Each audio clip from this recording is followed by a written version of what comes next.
Soy Roberto Pombo. Bienvenidos a Mis Preguntas, un programa de Prisa Media patrocinado por CAFAM, Caja de Compensación Familiar. La corrupción parece un problema crónico imposible de erradicar. Tan solo en 2022, la corrupción le costó a Colombia más de 50 billones de pesos.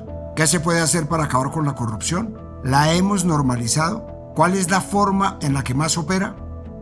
Para este capítulo hablamos con Andrés Hernández, director de Transparencia por Colombia, con Mercedes Ceballos, experta en investigación criminal económica, con Felipe Rey, profesor de Derecho Constitucional de la Universidad Javeriana, con La Paca Zuleta, directora de la Escuela de Gobierno de los Andes, y con los senadores David Luna y Humberto de la Calle. Soy Roberto Pombo y este es el capítulo 88 de Mis Preguntas. Bienvenidos. Con el paso de los años, es inevitable que uno comience a sentir dolores y a dejar de lado comidas que antes podía ingerir sin ningún problema. Esto pasa especialmente con el sistema digestivo. Me pasó hace poco que invité a un grupo de amigos cercanos y de familiares para un almuerzo de domingo y las restricciones alimenticias hicieron que el menú no incluyera lácteos, alimentos fermentados, alimentos crudos, carnes rojas o fibrosas, frutas o verduras crudas, alimentos integrales, café o té. Entonces el almuerzo tuvo menús diferentes y en algunos casos tuvieron que almorzar caldo de papa.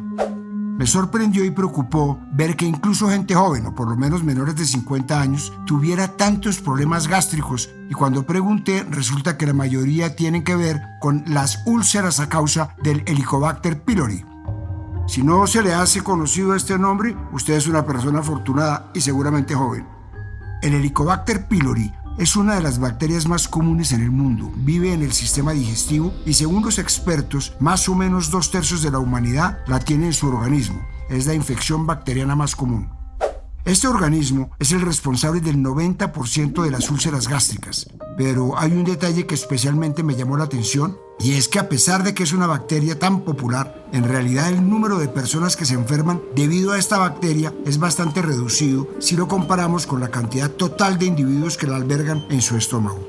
Solo entre el 15% y el 20% de las personas que tienen el Helicobacter en su organismo les desencadena gastritis crónica, úlceras pépticas o algún tipo de cáncer gástrico. La prevalencia de esta bacteria es más alta en países en vías de desarrollo y erradicarla, por lo menos del cuerpo humano, se ha convertido en un reto para la medicina porque con el tiempo se ha vuelto resistente a diferentes antibióticos y es que el organismo se ha sabido adaptar a ambientes hostiles. Ahora que lo pienso, el Helicobacter pylori se parece bastante a otro problema antiguo, difícil de erradicar y que se ha adaptado a posibles soluciones: la corrupción. Especialmente en Colombia, la corrupción se ha comportado como una bacteria que ha logrado mutar y hacerse resistente a la mayoría de controles, que serían los antibióticos, y persiste amenazando el bienestar del país. Pienso, por ejemplo, en una lista breve de los escándalos de corrupción y es tan larga que no me alcanzarían varios capítulos de este programa para hablar de ellos. Tendría que hacerse una enciclopedia entera, una corruptopedia. Es tan así que ya hasta tenemos un glosario propio como los famosos carruseles, que solo de esos hay varios. El de pañales, el de la contratación, el de la hemofilia, entre muchos otros. Tenemos tan interiorizada la corrupción que se ha hecho común entre los votantes frases como "no importa que robe, lo importante es que haga algo". Esto se hizo notorio en junio del año pasado, cuando las calles de Sagún, Córdoba, se llenaron para recibir en medio de un carnaval al exsenador Bernardo El Ñoño Elías, luego de quedar en libertad condicional por colaborar con la justicia luego de pasar 5 años preso por los delitos de concierto para delinquir y lavado de activos y tener encima una condena por soborno y tráfico de influencias. Esto nos sorprende, especialmente en un país donde la corrupción parece ser la norma en el mundo político e incluso en el privado. Yo sé que no es justa la comparación, pero en el día a día también se ven actos de corrupción, como sobornar a un agente de tránsito para que no ponga una multa o pagarle a un gestor para sacar el pasaporte. ¿Hemos normalizado la corrupción? Le trasladé esta pregunta a Felipe Rey, profesor de Derecho Constitucional de la Universidad Javeriana, y esto respondió. Yo creo que no, mi impresión general es que no, no es que haya una normalización del problema de la corrupción. Yo percibo más bien lo contrario, es decir, yo percibo una enorme y creciente sensibilidad social hacia los problemas de corrupción y muestra a ello lo que está pasando, digamos, cualquier evento de corrupción, y esto quizás no pasaba antes, y es otro de los efectos también del debate en las redes sociales, genera un impacto enorme en la deliberación pública. Creo que hay un cambio importante también, y es que al ser un gobierno de izquierda, bueno, la izquierda se está exponiendo y se expone a los problemas de corrupción que tradicionalmente acusó en la derecha. Y la izquierda, como gobierno, se enfrenta a desafíos relacionados con la lucha contra la corrupción, por ejemplo, en los temas de nominación de cargos, que es la gran responsabilidad que, por ejemplo, tiene un presidente de la República, quien nomina para estar a cargo de enormes entidades y de presupuestos. El problema de la corrupción en Colombia tiene que acarrear también una discusión institucional. Esto es un tema que, por ejemplo, tiene vigencia cuando hablamos acerca de la propuesta que yo no comparto de eliminación de la Procuraduría. Es decir, en un país con niveles de corrupción como los que tiene Colombia, no solamente no deben desaparecer entidades encargadas de esta lucha, sino que al contrario deberíamos estar pensando en una infraestructura institucional para combatir la corrupción. A pesar de los últimos casos de corrupción conocidos en entidades como la Unidad Nacional de Gestión de Riesgo y los cientos de otros casos como el de Centros Poblados, el de las marionetas o de Brecht, en fin, el país ha mejorado ligeramente en el índice de percepción de la corrupción hecho cada año por Transparencia Internacional. Esta medición es el ranking de corrupción más utilizado en el mundo y califica los niveles percibidos de corrupción en el sector público de cada país, de acuerdo con las opiniones de expertos y empresarios. En la medición de 2023, presentada este año, Colombia obtuvo 40 puntos en la escala de 100, en la que 0 significa altamente corrupto y 100 muy limpio. La puntuación del país ha mejorado desde 2018, cuando tuvo 36 puntos. La posición del país en el ranking global también mejoró y pasó del puesto 91 al 87 entre los 180 países evaluados. Pero ese ascenso en la lista no es necesariamente porque el país se perciba menos corrupto, sino porque algunos países como Tanzania, Surinam y Guyana, con los que compartimos la calificación de 39 sobre 100 en 2021, mantuvieron el mismo puntaje del año pasado. Sin embargo, según Transparencia por Colombia, que hace parte de Transparencia Internacional, sigue siendo un resultado insatisfactorio porque existen graves problemas de corrupción que aún enfrenta el país y que menoscaban los derechos fundamentales de gran parte de sus habitantes. Y no es para menos. En diciembre de 2023, María Anaime Barón, auditora general de Colombia, le contó a la revista Cambio que en 2022 la corrupción le costó al país más de 50 billones de pesos. Para dimensionar esto, les cuento que el presupuesto general de la nación de este año es de 502,6 billones, es decir, la corrupción se lleva casi el 10%. Según la auditora, esa cifra termina siendo mayor porque falta calcular el costo social que acarrea. O sea, no se calcula, por ejemplo, el costo de que niños y niñas no sean alimentados de manera correcta por los constantes robos a los planes de alimentación escolar. Un documento publicado por el Banco de la República en 2022 encontró que el número de sanciones disciplinarias a servidores públicos registradas entre 2003 y 2020 tuvieron un pico entre 2011 y 2018, oscilando entre 1.200 y 1.400 cada año, pero en 2019 comenzó una caída que quedó en menos de 600. Quiero que presten atención a esta cifra que les voy a dar a continuación. Según un documento de la Secretaría de Transparencia de la Presidencia, entre 2010 y 2023 se registraron 57.582 denuncias de corrupción. Esto significa casi 13 denuncias de delitos contra la administración pública cada día en los últimos 13 años.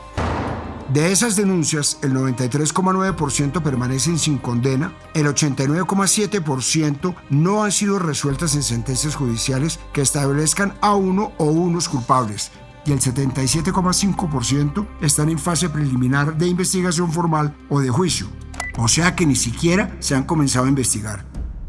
Estos números son escandalosos porque hablan de altos niveles de impunidad, es decir, que se aplica justicia a casos de delitos asociados a la corrupción en un tímido 6%. Y esto es no solo preocupante, sino que tiene sentido si se mira que el número de denuncias por corrupción ha disminuido dramáticamente. Mientras que en 2016 se hicieron 5.447 denuncias, el número fue descendiendo hasta que el año pasado fueron solo 802. Lo mismo pasa con las condenas por corrupción, que fueron del 9% en 2013 y 10 años después han bajado hasta quedar a menos del 1% el año pasado. Y es que la justicia tiene sus propios tiempos, porque un proceso por corrupción puede tomar hasta 10 años para llegar a una sanción. Es bien sabido que en este país la justicia es paquidérmica, que se toma su tiempo, pero ¿cuál es el rol del sistema de justicia en la solución de la corrupción? Busqué a Paca Zuleta, directora de la Escuela de Gobierno de la Universidad de los Andes, para que respondiera esta pregunta y esto me dijo. El papel del sistema de justicia en la lucha contra la corrupción es el papel que tiene el sistema de justicia en cualquier lucha contra el crimen y el delito. La corrupción es una forma de llamar a un grupo de delitos que lo que hacen es dañar los bienes comunes, los bienes y servicios comunes, dañar la confianza en las instituciones a través del aprovechamiento personal sobre asuntos que son colectivos. La justicia tiene que investigar, fiscalía, y condenar los jueces de la República los actos de corrupción. La justicia también, o la rama judicial, tiene que tener protocolos, programas, manuales, guías para, por un lado, promover la transparencia y evitar y mitigar los riesgos de corrupción en el propio funcionamiento de la rama judicial, Fiscalía y jueces de la República. Ya sabemos que es un problema grave, pero ¿qué tanto nos preocupa la corrupción?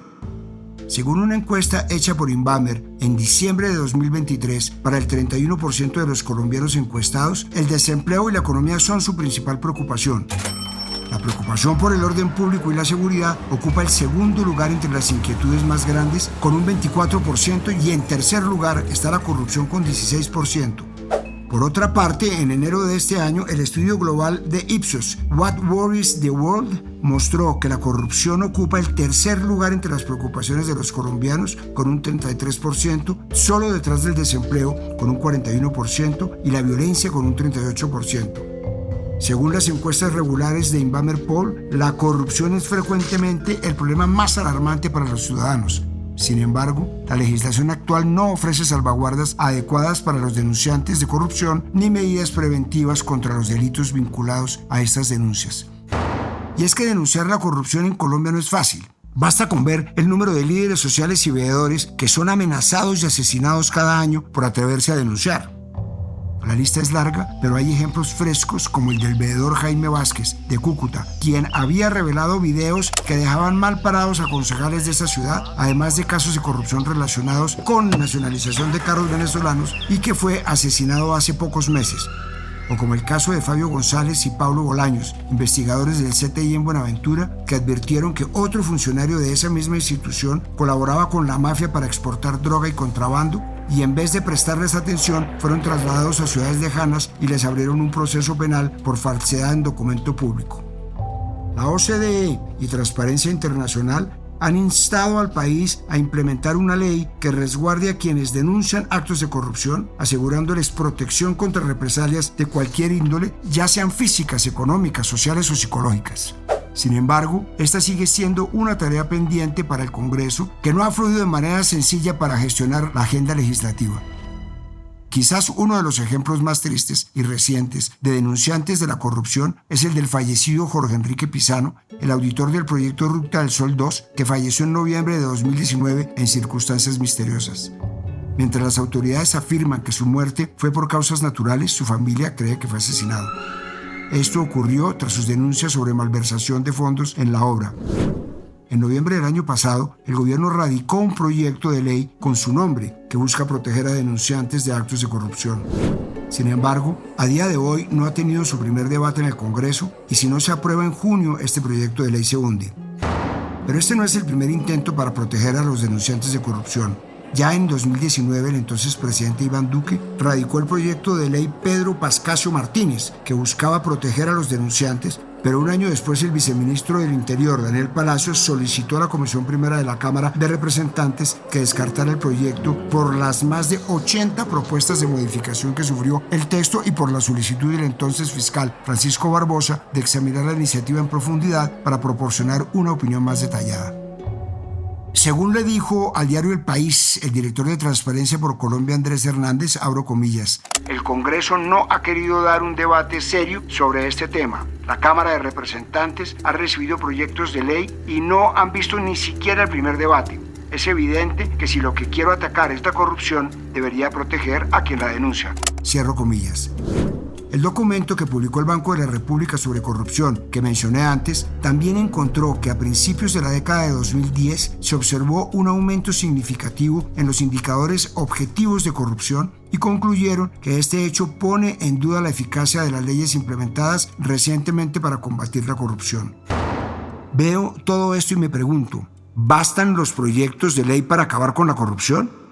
Le hice esta pregunta al director de Transparencia por Colombia, Andrés Hernández. Las leyes no son suficientes para acabar la corrupción. En Colombia y en general en América Latina se han creado muchas normas anticorrupción en las últimas décadas, pero estas normas tienen dos problemas. Primero, que muchas se quedan sin implementación suficiente y segundo, que varias leyes dejan abiertas grietas por las cuales se sigue colando la corrupción. Tampoco hemos logrado evaluar si más normas ayuda a tener menos corrupción o si tal vez estamos cayendo en un exceso de regulación que incluso podría favorecer nuevas irregularidades. A pesar de todo esto, es importante reiterar que las leyes sí son necesarias para enfrentar la corrupción, pues las normas son las que nos permiten tener instrumentos para prevenir y atacar esta problemática desde la legalidad y no por fuera de los marcos democráticos. Pensar que podemos combatir la corrupción por fuera de la legalidad conlleva el riesgo de manipular la bandera anticorrupción para favorecer actuaciones autoritarias y antidemocráticas. Más allá de esto, necesitamos estrategias más ambiciosas y efectivas para enfrentar la corrupción, que combinen leyes robustas e implementación efectiva, así como mayor liderazgo público y compromiso de instancias no estatales como el sector empresarial y la sociedad en su conjunto, hasta el punto de asumir que ser corrupto no es normal.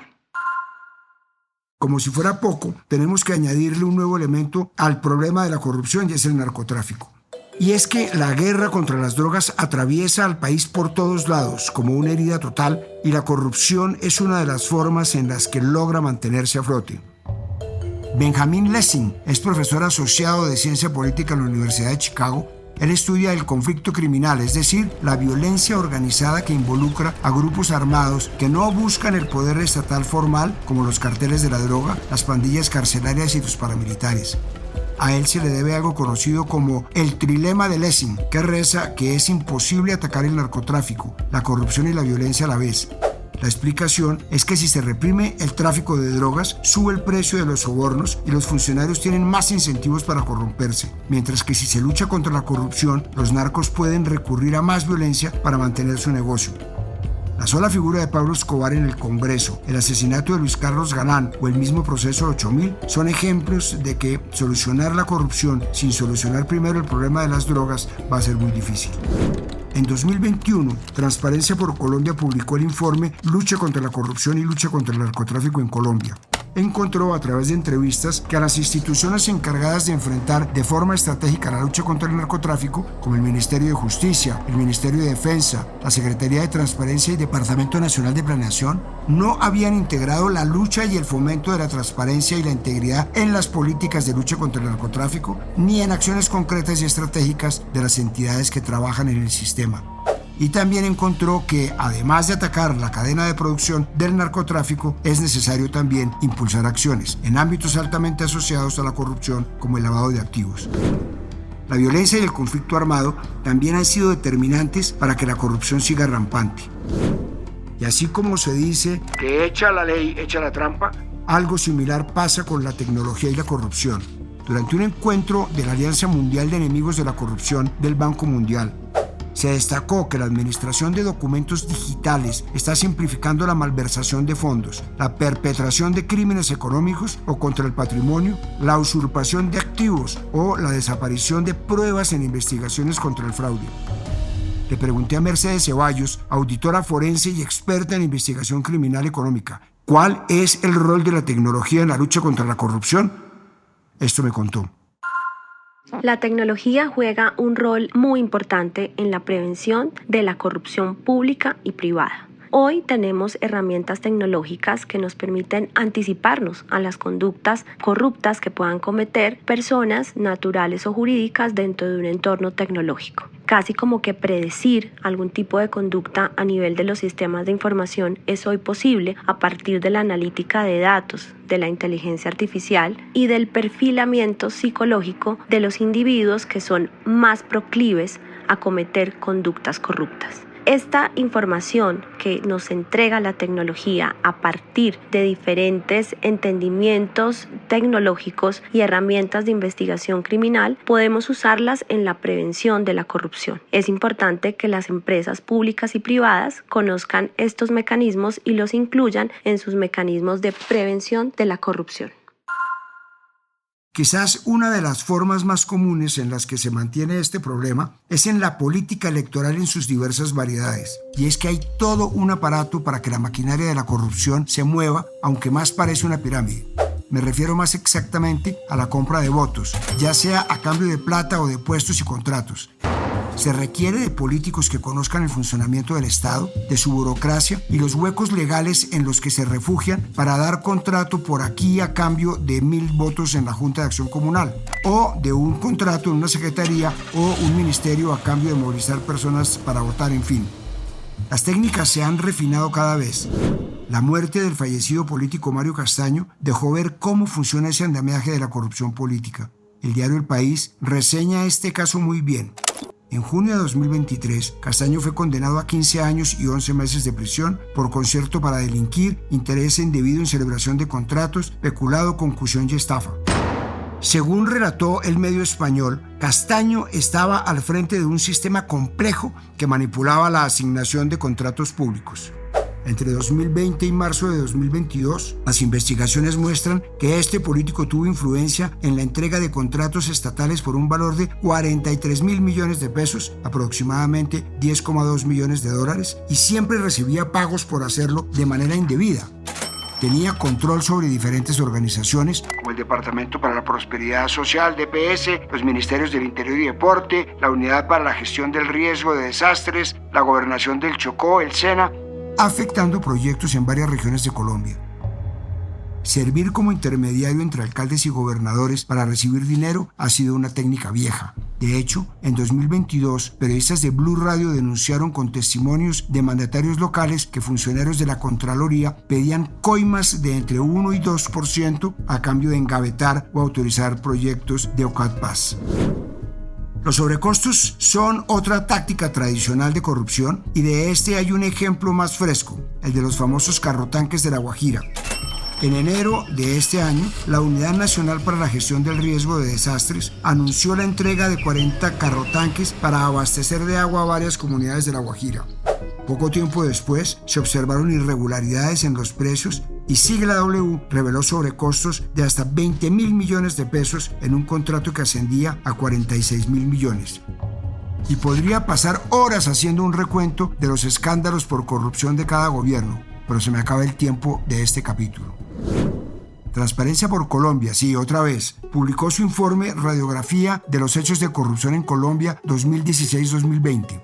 El documento es bastante interesante porque precisamente muestra el cableado de los métodos de corrupción. Por ejemplo, encontraron que el gobierno nacional es la entidad más afectada por hechos de corrupción, 32%, seguida de las alcaldías, 27%. Luego el sector privado con un 12% y las gobernaciones, 11%. Pero más allá de esos números, el dato más importante es este. Más de 14 millones de personas fueron afectadas directamente por la corrupción. En su mayoría, quienes se ven perjudicados directamente son niños, niñas y adolescentes, seguidos por los estudiantes y la población vulnerable socioeconómicamente. Y una ñapa.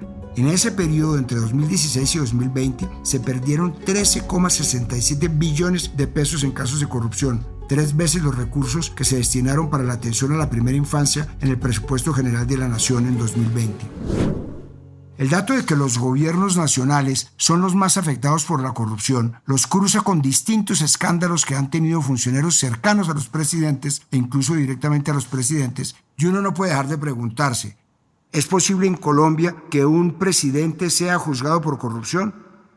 Le trasladé la pregunta a los senadores Humberto de la Calle y David Luna. Claro que mecanismos para juzgar a los presidentes en Colombia existen, y no solo por corrupción, por cualquier otro delito, y no solo por delitos. La Constitución prevé que se puede destituir un presidente por indignidad, que es un concepto mucho más amplio. Luego, el problema no está en las normas. Lo que pasa es que en la práctica el sistema ha significado que la Comisión de Acusaciones de la Cámara, que es la que le presentaría a la Cámara la propuesta de acusar a un presidente ante el Senado, pues vive cooptada por el Ejecutivo. Lo que pasa en general con el Congreso. Entonces estamos en una situación un poco entrampados. Mecanismos sí hay en la ley escrita, pero en la práctica no hay confianza en el Congreso, la incidencia del Ejecutivo es muy grande, de tal manera que paraliza los juicios, lo cual para los colombianos en general, con mayor o menor razón, ha significado que la impunidad frente a los altos gobernantes es enorme y para muchos, creo yo, la conciben como algo que en las actuales circunstancias es imposible de modificar. Pero por supuesto que en Colombia es posible que un presidente de la República sea investigado, acusado y condenado por corrupción o por cualquier otro delito. La Constitución del 91 contempla con absoluta claridad cuál es el procedimiento para hacerlo. Es más, en el pasado se han hecho juicios políticos. Recordarán ustedes el del presidente Samper, que fue investigado por la Comisión de Acusaciones de la Cámara, que su caso llegó hasta la plenaria de la Cámara, pero la plenaria decidió no acusarlo ante el Senado de la República para que lo juzgara. Entonces, me parece a mí que es importante recordar la historia y me parece a mí que es muy importante conocer, en este caso, la normatividad constitucional. Esto no es coyuntural, no se trata de que sea el presidente Gustavo Petro el hoy presidente, o que sea de izquierda o de derecha. Se trata de que puedan haber tanto pruebas como, por supuesto, investigadores, en este caso representantes a la Cámara, con los pantalones suficientes y con la conciencia limpia para poder tomar decisiones en derecho, no en política. Y en ese sentido, pues, quien tiene la palabra son los representantes a la Cámara que hacen parte de esa comisión de acusaciones. Hace poco, el exfiscal Alfonso Gómez Méndez reflexionaba en una columna de opinión sobre este problema. El Ministerio del Interior, la DIAN, el Consejo Nacional Electoral y otras instancias ya cuentan con herramientas suficientes para combatir la corrupción. Lo que se requiere para llegar al fondo del problema es más voluntad política. La corrupción en Colombia ha mostrado una disminución, al menos en percepción. Sin embargo, sigue costándonos recursos para la educación, la alimentación de niños y niñas y el agua de los más sedientos, pero también las vidas de quienes se atreven a denunciar. Es tanta que no me alcanza media hora para hablar de ella. La desilusión de los colombianos con la política tradicional está apenas justificada. Pareciera que no hay partido político ni gobierno que no haya sido salpicado por la corrupción. Sin embargo, es una lucha en la que no podemos bajar los brazos, aunque la corrupción muestre estar en todos lados y generar resistencia, como el Helicobacter pylori. Soy Roberto Pombo y este fue el capítulo 88 de Mis Preguntas. Nos vemos en el próximo capítulo. A partir de este momento, este capítulo de Mis Preguntas queda disponible en todas las plataformas de podcast. Este episodio fue posible gracias a CAFAM, Caja de Compensación Familiar. Dirección, Roberto Pombo. Producción general, Juan Abel Gutiérrez. Asesor editorial, Daniel Sampero Espina. Guiones, Juan Abel Gutiérrez y Johnny Rodríguez. Producción de campo, Marcela Salazar y Lucía Beltrán. Postproducción de audio, Carlos Bernal.